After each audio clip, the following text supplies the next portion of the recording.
Pour ne rater aucune de nos vidéos, n'oubliez pas de vous abonner et d'activer la cloche.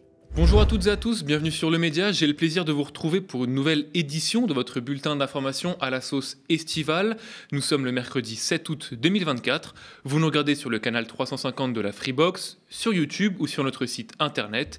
Vous êtes déjà 45 000 à avoir signé notre grande pétition pour une répartition plus équitable et plus démocratique des fréquences TNT.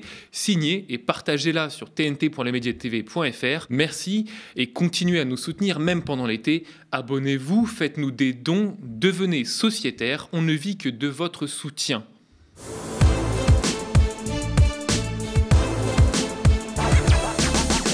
Nouvelle avancée dans la campagne présidentielle. Aux États-Unis, la candidate démocrate Kamala Harris a choisi Tim Walz pour être son colistier.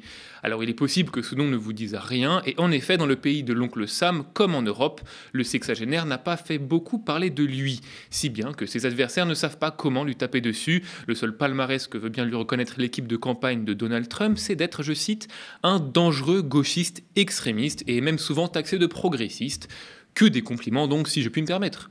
Et le moins qu'on puisse dire, c'est qu'il casse en effet certains clichés américains. Premier fait notable, ce gouverneur du Minnesota s'est pendant longtemps battu pour faire de son État un refuge pour les personnes transgenres en danger dans plusieurs États républicains, notamment avec l'interdiction des soins spécialisés. Tim Walz a aussi obtenu la protection du droit à l'avortement au moment où le droit à l'IVG était menacé par la révocation de l'arrêt Roe versus Wade dans 16 États. Sur un autre aspect, et cet ancien professeur de géographie a renforcé l'État-providence local en imposant les cantines gratuites pour tous les élèves et en garantissant les congés maternité et les assurances santé des plus démunis. Cependant, certains points d'ombre persistent, car ce chasseur du week-end a pendant longtemps été le chouchou de la NRA, le principal lobby des armes à feu. Lors de ses 12 années au Congrès, le démocrate s'est positionné en faveur de la protection des fabricants d'armes à feu contre les poursuites juridiques et l'assouplissement des restrictions sur les porteurs de permis de port d'armes dissimulés.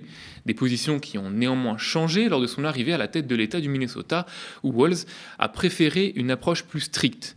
Le colistier de Kamala Harris a soutenu des mesures de contrôle des armes comme les vérifications universelles des antécédents et les lois drapeau rouge qui permettent de retirer temporairement les armes à feu aux personnes jugées à risque. Un revirement que beaucoup aux États-Unis considèrent comme une incohérence ou un opportunisme politique. Le potentiel vice-président va par ailleurs devoir répondre pour sa répression violente des manifestations Black Lives Matter à la suite du meurtre de George Floyd par un policier en mai 2020. De même pour sa gestion des confinements et des restrictions jugées trop strictes par les libertariens au moment de l'épidémie de Covid-19.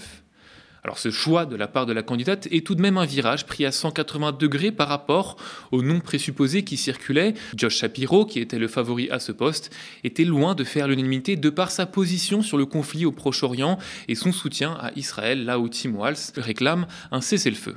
Alors sa présence aux côtés de Kamala Harris sera-t-elle suffisante face à Donald Trump? Rien n'est moins sûr.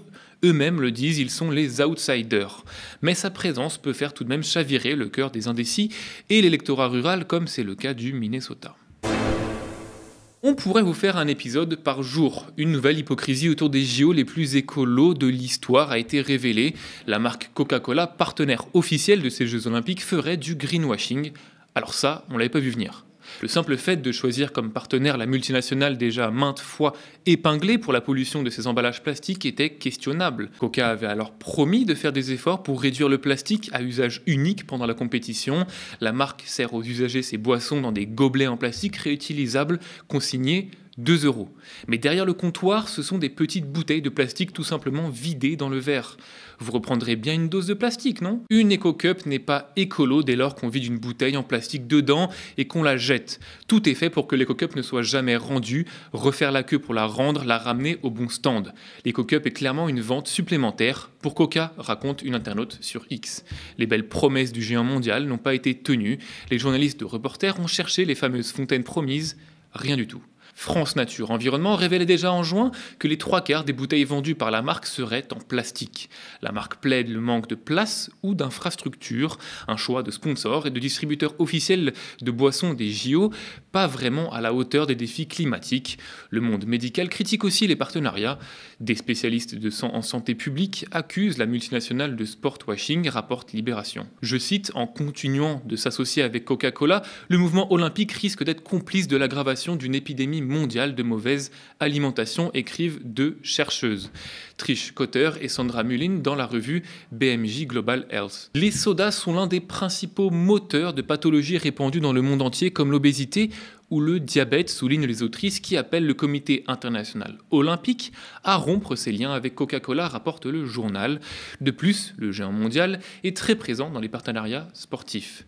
Mais la médaille olympique de l'hypocrisie est très disputée. Hier soir, des sans-abri et mal logés, accompagnés d'Utopia 56 et Droit au logement, ont installé leur tente place de la Bastille à Paris pour dénoncer la France championne du mal logement. Nous avions plusieurs fois documenté les expulsions et ou déplacements de populations mal logées à l'occasion des Jeux. Stop au nettoyage social accéléré par les JO, alerte les associations. La police a fini par évacuer le camp et a retiré les tentes installées.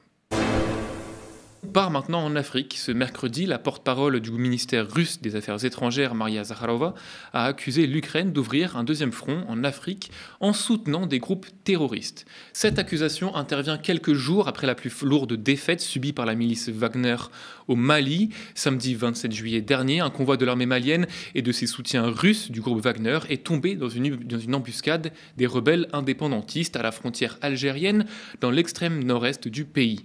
À la télévision ukrainienne, le responsable du renseignement militaire ukrainien, Andriy Youssof, a sous-entendu que Kiev avait fourni des informations aux rebelles du Sahel pour qu'ils puissent mener à bien leurs attaques. Le fait que les rebelles aient reçu les données nécessaires qui leur ont permis de mener à bien une opération contre les criminels de guerre russes a déjà été observé par le monde entier. Bien entendu, nous ne divulguerons pas les détails. Plus d'informations à venir, ici aussi.